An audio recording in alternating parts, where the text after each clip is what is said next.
Already బహుశా గౌరవ కార్యక్రమానికి ఈ ప్రోగ్రాం సంబంధించి ముఖ్య అతిథి ఇచ్చేసిన మా డిఎస్పీ సార్కు, ఇతర పెద్దలకు, మిత్రులకు అందరూ కూడా నమస్కారం. సో ఆల్రెడీ బహుశా ఎక్కువసేపు మాట్లాడిన అందరూ అతిథులు 2 నిమిషాలు ఓబ్లేస్ ఎప్పుడైతే నాకు పరిచయం అయ్యాడు లాస్ట్ 1 year బ్యాక్, అప్పటి నుండి అప్పుడప్పుడు మాట్లాడుతూ ఉంటాను. మీకు ట్రైనింగ్ ఇచ్చేదానికి సంబంధించి బహుశా 4-5 సార్లు నేను వాడుకొని ఉంటానేమో. కరెక్టేనా? వచ్చారా? మళ్ళీ వస్తారా? రైట్. సో నెక్స్ట్ మళ్ళీ వినాయక చవితి పండుగ వాడుకున్నాం. రైటా? రైట్. సో దీనికి సంబంధించి చిన్న విషయం, ఈ ఓబ్లేస్ ఎప్పుడైతే మనకు ట్రైనింగ్ సంబంధించి పెట్టాడో తర్వాత మా డిఎస్పీ గారితో కూడా 3-4 సార్లు చెప్పాను, సార్ ఏదైనా ఎమర్జెన్సీ అంటే మినిమం 70 నుండి 100 మంది మనకు ఆ పిల్లల్ని అర్జెంట్ అంటే ఇస్తాడు సార్. ట్రాఫిక్ డైవర్షన్ కానీ, జనరల్ రొటీన్ డ్యూటీస్ కానీ ఆ పిల్లలు ఎక్సలెంట్గా ఉపయోగపడతారు. ఈ లా అండ్ ఆర్డర్ డ్యూటీస్తో మనకు అడిషనల్గా పోలీసులు సపోర్ట్ చేస్తారని చెప్తే సార్ కూడా మనం చూశాడు. బహుశా ఐ థింక్ మన రోజు ఈ ర్యాలీ రోజు వచ్చారు కదా మీరు, ఆ రోజు చూశాడు సారు.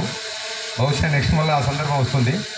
రైట్. సో మరి ఓబ్లేసు గతంలో మీ మాత్రమే సెలెక్టెడ్ ట్రైనింగ్ వెళ్ళిపోయింటే బహుశా ఈ ట్రైనింగ్ సెంటర్ ఉండేది కాదేమో. కరెక్టేనా? సో 4 సంవత్సరాలు సుమారు 20 సార్లు ట్రైనింగ్ అటెండ్ అయినా కూడా కొన్ని కారణాల వల్ల ఆయన వెళ్ళలేకపోవడం వల్ల ఆ కసితో ఒక ఇన్స్టిట్యూట్ పెట్టడం, దాదాపు గత 10 సంవత్సరాల నుండి ఇప్పటిదాకా 1560 మందిని తయారు చేసి పంపడం. గ్రేట్. నిజంగా అది గొప్ప విషయం, అంత ఈజీ కాదు. ఎందుకంటే మనకు ఐఏఎస్ ఐపీఎస్ సంబంధించి ఆర్సీ రెడ్డి ట్రైనింగ్ సెంటర్ ఉంది. ఆర్సీ రెడ్డి ట్రైనింగ్ సెంటర్ హైదరాబాద్లో ఆయన ఐఏఎస్ కోచింగ్ కోసం పోయినప్పుడు ఆయన సెలెక్ట్ కాకపోవడం వలన తనకున్న పరిజ్ఞానంతో, అవగాహనతో ఐఏఎస్ ఐపీఎస్ సంబంధించిన ట్రైనింగ్ సెంటర్ పెట్టి కొన్ని 10 మంది, కొన్ని 100 మందిని తయారు చేశారు. సో వాళ్ళంతా ఎక్కడికైనా వచ్చినా ఆయన సరే, ఆయన సర్వీస్కి వెళ్ళి ఉంటే ఆ సమస్య వచ్చేదే కదా, బహుశా ఆయన పేరు ఎవరికి వినిపించేది కాదు. అట్లాగే మన ఓబ్లేస్ కూడా బహుశా సర్వీస్లో ఉండింటే 4 ఏళ్ళ సర్వీస్ ఉండేది, మీరంతా ఇక్కడికి వచ్చేవాళ్ళు కాదు, ఆయన ఎవరో తెలియదు. అంతేనా?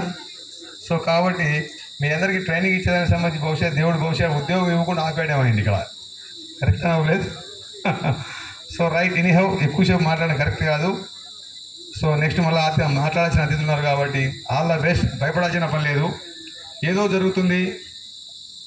ఆర్మీ అంటే మరణము, ఆర్మీ అంటే చనిపోతాము, ఈ భావం తీసేయండి. రాసి పెడితే ఎక్కడైనా జరుగుతుంది.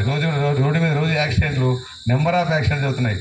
బట్ అలాంటి మరణం, అలాంటి సందర్భం ఏదో సందర్భంలో కానీ రాదు. ఐ థింక్ ఇందాక మన మిత్రులు చెప్పినట్టు 99లో కార్గిల్ యుద్ధం తర్వాత స్టిల్ దాదాపు 20 సంవత్సరాలు యుద్ధం లేదు. ఆర్మీ లేకపోతానే యుద్ధం అంటూ ఉంటుండకపోవచ్చు. భయపడాల్సిన పని లేదు. జరగాల్సింది రాసి పెట్టుంటే జరుగుతుంది, భయపడదు. So all the best, good luck.